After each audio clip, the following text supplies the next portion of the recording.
Hello everyone, आप सभी का स्वागत है। भारतीय राज्य व्यवस्था 10 एमसीक्यूज लेके आया हूँ मैं पॉलिटी से रिलेटेड, जिसमें क्वेश्चन एंड आंसर करेंगे। तो आप सभी का स्वागत है परफेक्ट स्टडी एकेडमी में। यहाँ पर हम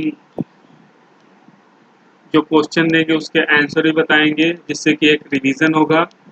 इसमें मैं क्वेश्चन नंबर 14 से स्टार्ट किया है मैंने, क्योंकि इससे पहले 13 तक लाइव स्ट्रीमिंग करके करा चुका हूँ। तो आइए बात करते हैं। क्वेश्चन नंबर 14 में निम्नलिखित कथनों पर विचार कीजिए। फर्स्ट है, संविधान सभा द्वारा राष्ट्र ध्वज के प्रारूप को 22 जुलाई 1947 को अपनाया गया था। दूसरा है, राष्ट्र ध्वज के बीच के चक्र में कुल तीलियां 24 यानी 24 हैं। राष्ट्र ध्वज की लंबाई चौड़ाई का अनुपात 4:3 है। तो इसमें क्या बताना है, नीचे दिए गए कूट का प्रयोग कर सही उत्तर का चयन करना है। Option A, B, C, D. तो इसमें से कौन से वाक्यांश जो है कि सही है और कौन सा रॉन्ग है, ये चूज करना है हमें। तो मैं बताना चाहूँगा आपको कि जो संविधान सभा द्वारा राष्ट्र ध्वज के प्रारूप को 22 जुलाई 1947 को अपनाया गया था, ये बिल्कुल सही है। दूसरा ऑप्शन जो है, राष्ट्र ध्वज के बीच के चक्र में कुल तीलियां 24, ये भी बिल्कुल सही है। लेकिन जो ऑप्शन नंबर 3 है, राष्ट्र ध्वज की लंबाई चौड़ाई का अनुपात 4:3 है, तो ये अनुपात कितने का है? ये अनुपात हमारा चेंज है।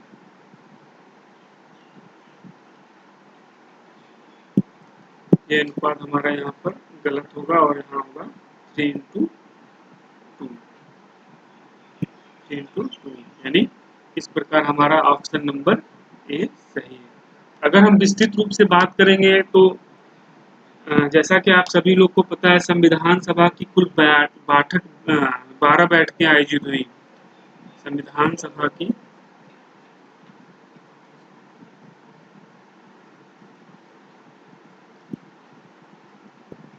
कुल 12 बैठकें यानी 12 बैठकें हुई आपकी। जो अंतिम बैठक थी वो हुई थी हमारी, अंतिम बैठक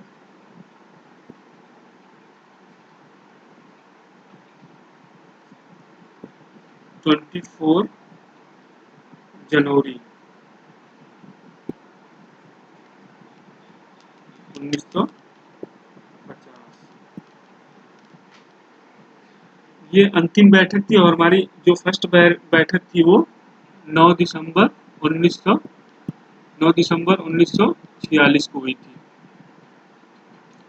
तो इसमें क्या है तथ्य, जो जब इनके सदस्यों ने संविधान पर हस्ताक्षर किए थे, संविधान सभा ने अपने चौथे अधिवेशन यानी अपने चौथे अधिवेशन में 22 जुलाई 1947 को राष्ट्र ध्वज के प्रारूप को स्वीकार किया था, जो कि ये करेक्टेड हमने यहाँ पर लिखी है।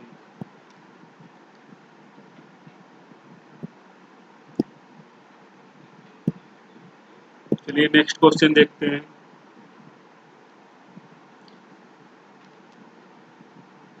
नेक्स्ट क्वेश्चन है, कौन सा कथन असत्य है? निम्नलिखित में से कौन सा कथन असत्य बताने के लिए बोल रहा है? तो कौन सा कथन असत्य है? भारतीय संविधान बनने में 2 वर्ष 11 महीने 18 दिन लगे।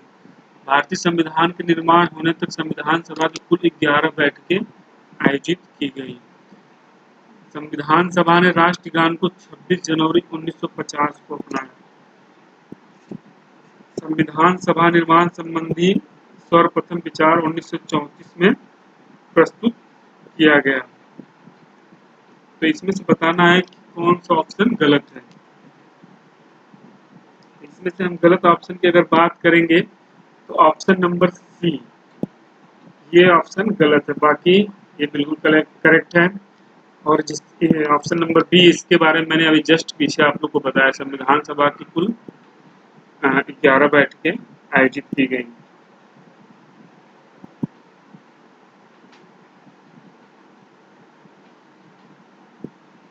निर्माण होने तक 11 बैठकें, ये टोटली टोटली अगर बात करेंगे तो 12 बैठकें। संविधान के निर्माण होने तक की बात करेंगे, यहाँ अंतर है। ये क्वेश्चन चेंज है थोड़ा सा, मतलब चेंज मीन्स ये है कि भारतीय संविधान के निर्माण होने तक जो लास्ट बैठक थी वो कौन सी बैठक थी? 12वीं बैठक थी। तो निर्माण होने तक कितनी बैठकें थी? 11 बैठकें थी। और जो संविधान सभा ने राष्ट्रगान को अपनाया, वो अपनाया था हमारा 22 जुलाई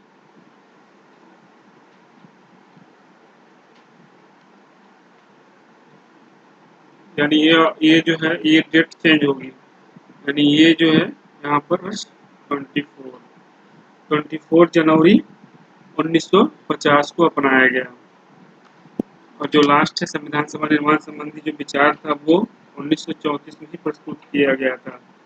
संविधान भारत में जो संविधान सभा के गठन का विचार 1934 में पहली बार जो है भारत में वामपंथी आंदोलन के नेता एमएन राय द्वारा रखा गया था, परंतु भारतीयों की ओर से ये संविधान सभा की मांग रखने का प्रथम प्रयास 1934 में स्वराज पार्टी द्वारा 1934 में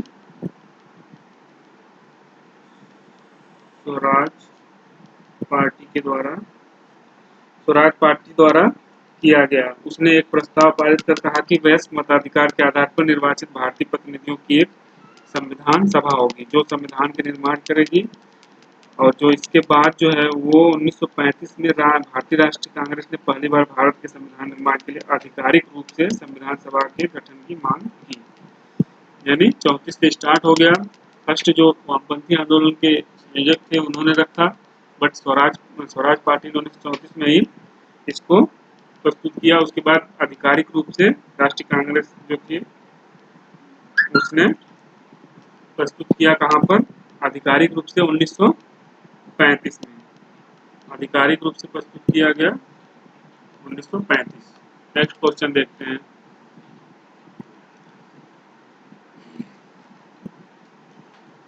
निम्नलिखित में से कौन संविधान प्रारूप समिति के सदस्य नहीं थे? फर्स्ट जेबी Kripalani, second Sardar Patel, third Gopal Swami Iyengar, fourth आजादी कृष्ण स्वामी अय्यर और 5 टीटी कृष्णाचारी। इसमें ऑप्शन दिया, option 1 2, option B 1 2 3, option C 1 2 5 and option D 1 4 5। अब इसमें से बताना है कि कौन लोग सदस्य नहीं थे। तो इसका सही आंसर क्या है? इसका सही आंसर है ऑप्शन नंबर ए, यानी ऑप्शन नंबर ए सही है। यानी ये सदस्य नहीं थे और ये सदस्य नहीं थे। सरदार पटेल एवं जेबी कृपलानी संविधान प्रारूप समिति के सदस्य नहीं थे। इसके अतिरिक्त इन सभी इनके सदस्य थे। जो मेन रूप से सदस्य थे, जैसे कि संविधान प्रारूप समिति का गठन कब हुआ था? प्रारूप समिति का गठन हुआ था 29 अगस्त 1947 को प्रारूप समिति का गठन हुआ, जिसमें अध्यक्ष सहित निम्नलिखित 7 सदस्य थे। यानी टोटल कितने थे? टोटल मेंबर की बात करेंगे तो 7, इसमें इंक्लूडिंग प्रेसिडेंट यानी अध्यक्ष सहित 7 लोग थे। इसमें फर्स्ट थे डॉक्टर बी आर अम्बेडकर, अध्यक्ष थे। दूसरे नंबर पर एन गोपाल स्वामी अयंगर, जिनका नाम यहाँ पर है। और तीसरे थे आजादी कृष्ण स्वामी अय्यर, ये भी हैं। और जो टीटी कृष्णचारी हैं, टीटी कृष्णचारी डीपी खेतान की मृत्यु के बाद आए थे। यानी डीपी खेतान की मृत्यु के, क्योंकि पहले डीपी खेतान जो है किसके मृत्यु के बाद आए थे? सॉरी, टीटी कृष्णचारी डीपी खेतान की मृत्यु हो गई थी, इस वजह से ये आए थे। तो 7 सदस्य जैसे कि मैंने बताया 3 लोग यहाँ पर है, गोपाल स्वामी अयंगर, आजादी कृष्ण स्वामी अय्यर, टीटी कृष्णचारी और भीमराव अम्बेडकर। इसके अतिरिक्त जो थे एन गोपाल स्वामी अयंगर, इनका नाम तो है ही, डॉक्टर के एम मुंशी, सैयद मोहम्मद सादुल्ला और एन माधव राव जो कि बीएल मित्र के स्थान पर। तो चलिए क्वेश्चन की बात करेंगे तो ऑप्शन नंबर केवल 1 और 2 जो नहीं थे। नेक्स्ट क्वेश्चन, सूची 1 और 2 को सुमेलित कीजिए।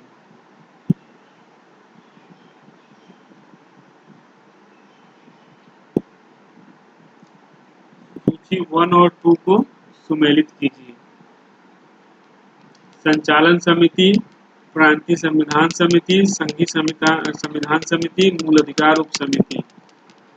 और जो उनके सामने सूची नंबर 2 है, पंडित जवाहरलाल नेहरू, जेबी कृपलानी, सरदार पटेल, डॉक्टर राजेंद्र प्रसाद। इसको मिलान करना आपको, कौन लोग किससे रिलेटेड हैं।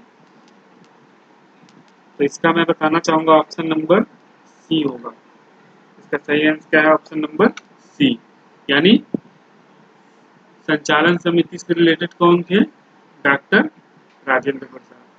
और ऑप्शन नंबर बी यानी क्रांति संविधान समिति से रिलेटेड कौन थे? सरदार पटेल। और संघीय संविधान समिति से रिलेटेड कौन थे? तो जवाहरलाल नेहरू। और मूल अधिकार उप समिति से रिलेटेड थे जेबी कृपलानी। यानी जो समितियों का बंटवारा हुआ था, तो संघ समिति और संघीय संविधान समिति ये दोनों किसके पास थी? वो थी पंडित जवाहरलाल नेहरू के पास। और प्रांतीय संविधान समिति जो थी सरदार पटेल के पास। संचालन समिति और प्रक्रिया नियम समिति, दो समितियां थी डॉक्टर राजेंद्र प्रसाद के पास। और देशी रियासतों से वार्ता के लिए बनी समिति थी, ये भी डॉक्टर राजेंद्र प्रसाद के पास। 3 समितियां थी राजेंद्र प्रसाद के पास। और मौलिक अधिकार उप समिति जो थी वो जेबी कृपलानी। अल्पसंख्यक उप समिति एससी मुखर्जी। और सलाहकार समिति जो थी वो सरदार पटेल ही थे। और मौलिक इसमें इम्पोर्टेंट पॉइंट है, मौलिक अधिकार उप समिति एवं अल्पसंख्यक उप समिति सलाहकार समिति की उप समितियां थी। यानी मौलिक अधिकार उप समिति एवं अल्पसंख्यक उप समिति सलाहकार समिति की ही उप समितियां थी। जो सलाहकार समिति बनी थी और जिसके परामर्शदाता समिति, जो मतलब सलाहकार समिति के अध्यक्ष कौन थे? सरदार पटेल थे। तो ये जो मौलिक अधिकार उप समिति और अल्पसंख्यक अधिकार समिति, मतलब अल्पसंख्यक उप समिति, ये उन्हीं की अंडर में थी, सलाहकार समिति के। और प्रारूप समिति के डॉक्टर अंबेडकर थे। राष्ट्र ध्वज संबंध समिति के डॉक्टर राजेंद्र प्रसाद। और राज्यों से वार्ता के लिए बनी समिति के डॉक्टर पंडित जवाहरलाल नेहरू थे। यानी इस प्रकार समितियों का बंटवारा हुआ। तो इस प्रकार हमारा ऑप्शन नंबर सी सही है। चलिए नेक्स्ट क्वेश्चन देखते हैं। भारत एवं अमेरिका के संविधान के विषय में निम्नलिखित में से कौन सा प्रावधान एक समान है? यानी कौन सा हम संविधान अमेरिका के संविधान से मिलता है भारत का? दोनों में एकल नागरिकता का प्रावधान है। दोनों में एकहरी न्यायपालिका पाई जाती है। दोनों के संविधान में 3 सूचियां हैं। और जो संविधान के निर्वचन, यानी संविधान के निर्वचन के लिए एक स्वतंत्र न्यायपालिका पाई जाती है। कौन सा है जो, क्योंकि देखो अगर ऑप्शन नंबर फर्स्ट की बात करेंगे तो ऑप्शन नंबर फर्स्ट में जो है वो वहां पर अमेरिका में क्या है? दोहरी नागरिकता है। यहाँ अमेरिका की अगर बात करेंगे तो यहाँ अगर ये इनका केंद्र है और ये राज्य है, तो केंद्र का अलग है, यानी 1 नंबर, और 2 नंबर मतलब राज्य। यानी यहाँ पर इनकी 2 नागरिकता, इनको 2 नागरिकता मिलती है। यानी पहले वो जिस राज्य में रह रहे वहां की नागरिकता और उसके बाद केंद्र की नागरिकता।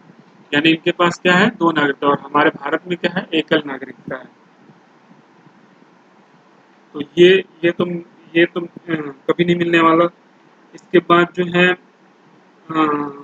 दोनों में एकहरी न्यायपालिका की अगर बात करें तो दोनों में एकहरी न्यायपालिका जो है ये भी समान नहीं है।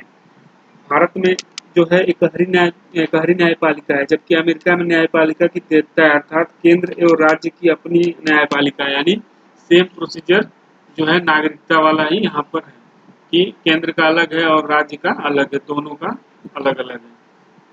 दोनों के संविधान में 3 सूचियां की बात अगर करेंगे तो भारत के संविधान में तीन प्रकार की सूचियां हैं: राज्य सूची, संघ सूची और समवर्ती सूची।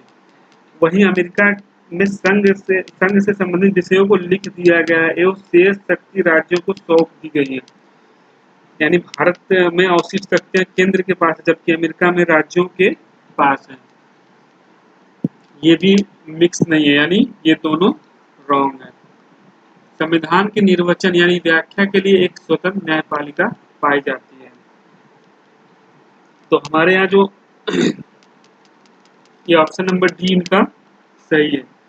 अगर ऑप्शन नंबर डी की बात करेंगे तो जो अमेरिका और भारत के संविधान के निर्वचन के लिए एक स्वतंत्र न्यायपालिका पाई जाती है, जिसे न्यायिक पुनरावलोकन की शक्ति उनको प्राप्त होती है, प्राप्त है, यानी वो किसी भी चीज की न्यायिक पुनरावलोकन कर सकते हैं।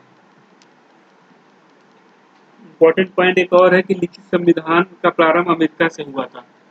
अगर लिखित संविधान बनाने की बात की जाए तो वो अमेरिका के संविधान से ही स्टार्ट हुआ था, परंतु अमेरिका का संविधान विश्व का सबसे छोटा लिखित संविधान है, जिसके मूल संविधान में केवल कितने अनुच्छेद हैं, यानी अमेरिका के अनुच्छेद जो हैं वो केवल 7 अनुच्छेद हैं। वहीं भारत का संविधान विश्व का सबसे बड़ा लिखित संविधान है और भारत का उसके विपरीत अनुच्छेद कितने हैं, 395। यानी जब बना था भारत का संविधान तो उस टाइम अनुच्छेद 395 के साथ बना था, जिसके अंतर्गत क्या है 22 भाग और 8 अनुसूचियां थी, अभी 12 अनुसूचियां हो गई हैं। इस प्रकार हमारा आंसर कौन सा है, डी। नेक्स्ट क्वेश्चन देखते हैं। भारत और ब्रिटिश संविधान के संदर्भ में निम्नलिखित में से कौन सा कथन सत्य है? ऑप्शन ए, दोनों देशों में संसदीय प्रणाली का प्रावधान है। सत्य पूछ रहा है, कौन सा सत्य है? दोनों देशों में संसदीय प्रणाली का प्रावधान है। दोनों देशों में एक स्वतंत्र न्यायपालिका का प्रावधान है। दोनों देशों ने संघात्मक व्यवस्था को अपनाया है। दोनों देशों का संविधान नम्र लचीला है। इसमें से कौन सा सत्य है बताना है। तो इसमें से जो आंसर ए है वो सत्य है। दोनों देशों में संसदीय प्रणाली का प्रावधान है, क्योंकि भारत और ब्रिटेन में संसदीय प्रणाली को अपनाया गया है। इसमें वास्तविक एवं नाम मात्र कार्यपालिका का प्रावधान है। सामूहिक उत्तरदायित्व प्रणाली को अपनाया गया, अर्थात कार्यपालिका विधानमंडल के प्रति उत्तरदायी रहती है, जबकि अमेरिका में क्या है, अध्यक्षात्मक प्रणाली को अपनाया गया है। अगर हम इसकी बात करेंगे, भारत एवं अमेरिका में संघात्मक प्रणाली को अपनाया गया, जबकि ब्रिटेन में एकात्मक प्रणाली को अपनाया गया है। और भारत एवं अमेरिका में संविधान के निर्वचन यानी भारत एवं अमेरिका में संविधान के निर्वचन व्याख्या के लिए एक स्वतंत्र न्यायपालिका का प्रावधान किया गया है, जबकि ब्रिटेन में स्वतंत्र न्यायपालिका का अभाव है। यानी ये दोनों जो व्यवस्थाएं हैं स्वतंत्र न्यायपालिका, ये अभी जस्ट पिछले क्वेश्चन में किया कि अमेरिका के संविधान से मेल खाता है, लेकिन ये ब्रिटेन में नहीं है, इसलिए गलत है। अगर हम तीसरे पॉइंट की बात करेंगे संघात्मक व्यवस्था की, तो यहाँ पर जो है ब्रिटेन में अलग है और हमारे इंडिया में अलग है, यानी ऑप्शन नंबर सी भी गलत है। अगर हम ऑप्शन नंबर डी की बात करेंगे तो भारतीय संविधान कठोर संविधान का उदाहरण है। जो भारत का संविधान कठोर एवं नम्र संविधान का मिश्रण है, यानी दोनों का मिश्रण है, यानी नम्य भी है और कठोर, ये दोनों से मिलके भारतीय संविधान, यानी दोनों से मिलके, यानी इसको कठोर भी बोल सकते हो, लचीला भी बोल सकते हैं।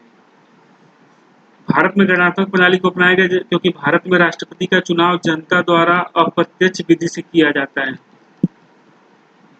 जबकि ब्रिटेन में राजतंत्र प्रणाली को अपनाया गया क्योंकि वहां सम्राट का चुनाव वंश परंपरा के आधार पर किया जाता है। इस प्रकार हमारा जो है ऑप्शन नंबर ए गलत है और ये तीनों ऑप्शन गलत है और ऑप्शन नंबर ए सही है।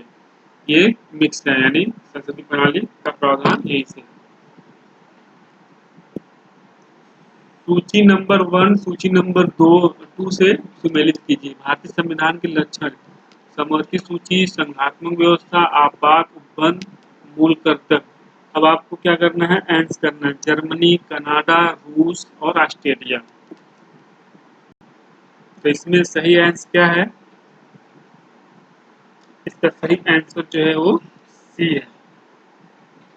सी सही आंसर, ये सारे आंसर गलत है। यानी अगर हम बात करेंगे समवर्ती सूची की तो वो कहाँ से लिया गया है? वो लिया गया है हमारे ऑस्ट्रेलिया से। अगर संघात्मक व्यवस्था की बात करेंगे तो संघात्मक व्यवस्था कहाँ से लिया गया है? ये कनाडा से ही लिया गया है। अगर आपात उपबंध की बात करेंगे तो ये जर्मनी से, और मूल कर्तव्य जो है रूस से लिया गया है। अगर हम सभी संविधानों की अगर बात करें कहाँ-कहाँ से हमारे संविधान में ऐड किए गए हैं, तो समवर्ती सूची जो है ऑस्ट्रेलिया के संविधान से समवर्ती सूची और जो है दोनों सदनों की संयुक्त बैठक को अपनाया गया, यानी जिसे राष्ट्रपति आयुक्त करता है दोनों सदनों या राज्यसभा और लोकसभा, तो वो भी ऑस्ट्रेलिया से ही लिया गया है। संघात्मक व्यवस्था जैसा कि बताया कनाडा के संविधान से लिया गया है। अवशिष्ट शक्तियां तथा केंद्र द्वारा राज्यपाल की नियुक्ति के प्रावधानों को अपनाया गया, कहाँ से? कनाडा से। आपात उपबंध जैसा कि बताया जर्मनी से लिया गया है, और मूल कर्तव्य जो है रूस से लिया गया है। और अगर अदर्स की बात करें तो संविधान संशोधन की प्रक्रिया दक्षिण अफ्रीका, गणतांत्रिक व्यवस्था फ्रांस से लिया गया है, राज्य के नीति निषेध तत्व आयरलैंड के संविधान से लिए गए हैं, संसदीय शासन प्रणाली ब्रिटेन के संविधान से, उद्देशिका संयुक्त राज्य अमेरिका के संविधान से, और विधि द्वारा स्थापित प्रक्रिया इसे जापान के संविधान से लिया गया है। तो इस प्रकार हमारा ऑप्शन नंबर सी सही है। नेक्स्ट क्वेश्चन 21 नंबर देखते हैं। निम्नलिखित तत्वों पर विचार कीजिए। डॉक्टर भीमराव अंबेडकर ने प्रस्तावना को संविधान की आत्मा कहा है। एस आर बोम्मई बनाम यूनियन ऑफ इंडिया में उच्चतम न्यायालय ने प्रस्तावना को संविधान का अभिन्न अंग माना है। उपयुक्त में से कौन सा कथन सत्य है? वो A B C D, option number बताइए कौन सा सही है। इसमें सही ऑप्शन है बी। यानी अगर हम फर्स्ट की बात करेंगे तो डॉक्टर भीमराव अम्बेडकर ने संविधान की आत्मा माना है प्रस्तावना को, नहीं आर्टिकल 32 को। यानी ये इस प्रकार गलत हो जाता है। और जो एस आर बोमई बनाम यूनियन ऑफ इंडिया 1994 की अगर बात करेंगे हम, तो इस मामले में भारत के सर्वोच्च न्यायालय ने प्रस्तावना को संविधान का अभिन्न अंग माना था। यानी प्रस्तावना को संविधान का क्या माना था? अभिन्न अंग माना था। और केशवानंद भारती बनाम केरल राज्य 1973 की बात करेंगे अगर, तो उसमें जो है प्रस्तावना को भारतीय संविधान की मौलिक संरचना का भाग स्वीकार किया था। लेकिन इस निर्णय में 1994 वाले में, मुंबई वाले में, इन्होंने प्रस्तावना को संविधान का अभिन्न अंग मान लिया, और जबकि इसके विपरीत केशवानंद भारती में सिर्फ इसको मौलिक संरचना का भाग स्वीकार किया था। और जो आप फर्स्ट है संविधान की आत्मा की अगर बात करें तो डॉक्टर अम्बेडकर ने संविधान की आत्मा प्रस्तावना को नहीं बल्कि संवैधानिक उपचारों के आर्टिकल 32 को माना था।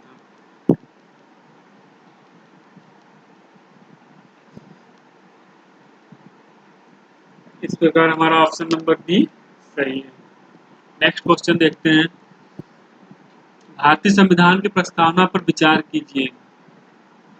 4 प्रकार के न्याय की चर्चा की गई है, 4 प्रकार की स्वतंत्रता की चर्चा की गई है, 3 प्रकार की समानता की चर्चा की गई है। फोर्थ है संविधान को अंगीकृत, अधिनियमित और आत्मर्पित करने की तारीख जो है 26 नवंबर 1949 है। उपयुक्त में से कौन सा कथन सत्य है? ऑप्शन ए केवल 1 2, बी केवल 2 3, and option C 4, D 2 and 4। इसमें से बताना है आपको कौन सा बिल्कुल सही है। इसमें से ऑप्शन नंबर कौन सा सही है? इसमें ऑप्शन नंबर सी, यानी ये जो है भारतीय संविधान को अंगित, अनियमित और आत्मवर्तित 26 नवंबर 1949 को, और लागू किया गया 26 जनवरी 1950, यानी ये डेट बिल्कुल सही है। अगर हम बात करेंगे इनकी, तो प्रस्तावना में न्याय 3 प्रकार का है, यानी यहाँ पर 3 प्रकार के न्याय की बात हुई है।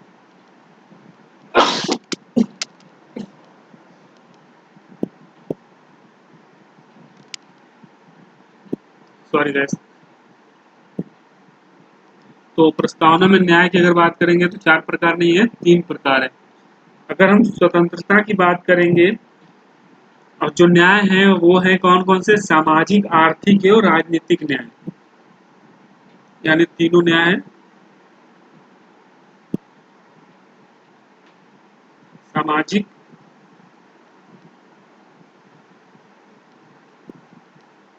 आर्थिक और राजनीतिक।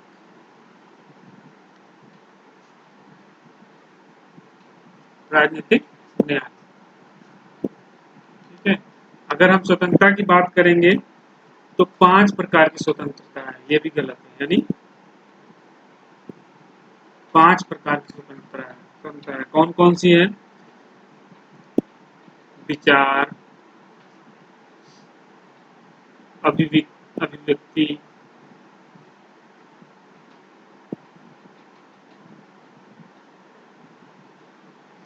अभिव्यक्ति, विश्वास, धर्म एवं उपासना। मतलब कितने प्रकार से स्वतंत्रता हो गई, 1, 2, 3, 4 एंड 5, और ये जो था 1, 2, 3।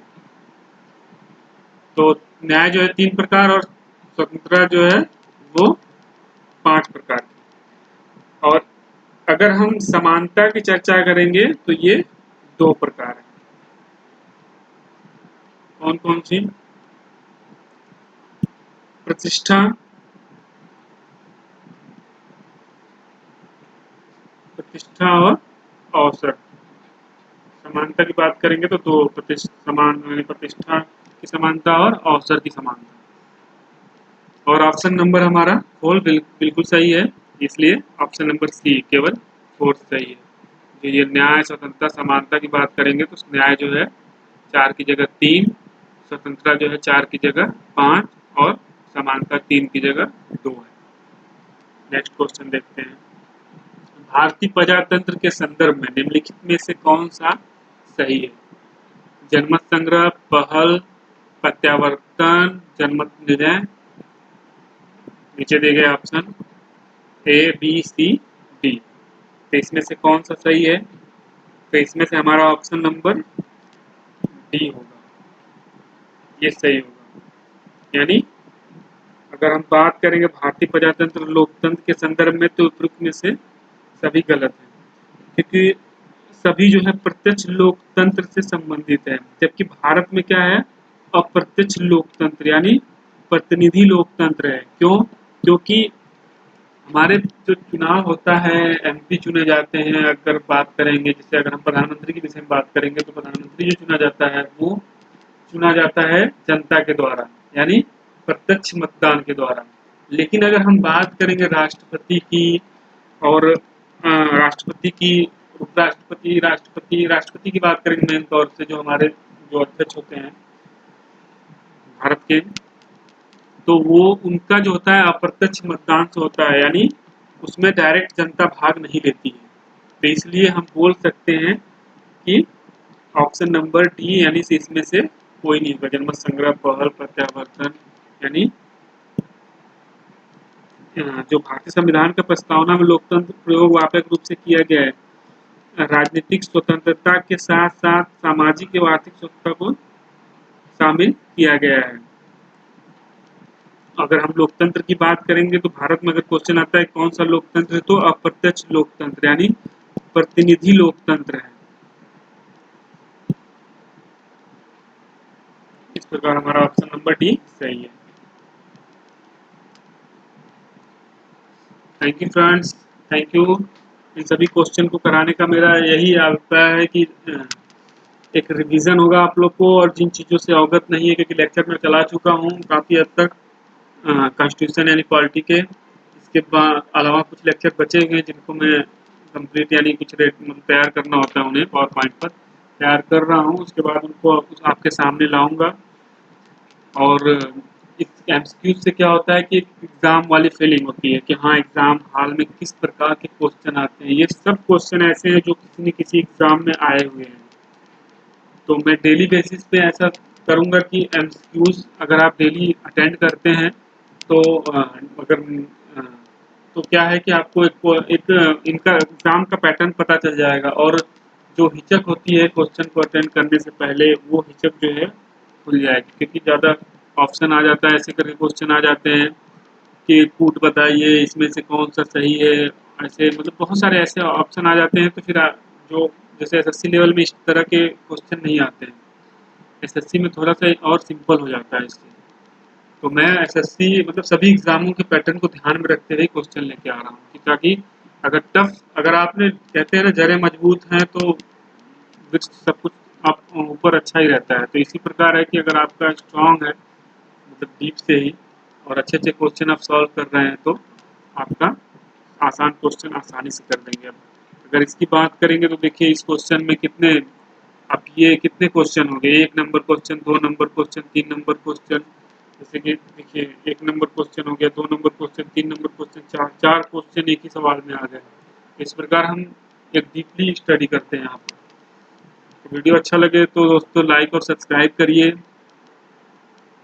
जितने ज़्यादा सब्सक्राइबर होंगे उतने लोगों को अच्छे से अधिक मतलब ये ज़्यादा से ज़्यादा फ़ायदा होगा। और मेरा इस परफेक्ट स्टडी एकेडमी का एम यही है कि मैं लोगों को उन लोगों को शिक्षा हासिल करा सकूं जो जिनके पास पैसे देने के लिए, जैसे कि आजकल बहुत सारी यहाँ एकेडमियाँ हो गई हैं जो कि पैसे पे करिए उसके बाद स्टडी चलती है। तो मेरा यही लक्ष्य है कि उन बच्चों को ये एजुकेशन प्राप्त हो जो पे नहीं कर सकते, यानी जो वीक हैं, फाइनेंशियली वीक हैं, उनके लिए खास तौर से अभियान है मेरा परफेक्ट स्टडी एकेडमी के द्वारा। Thank you friends, thank you so much.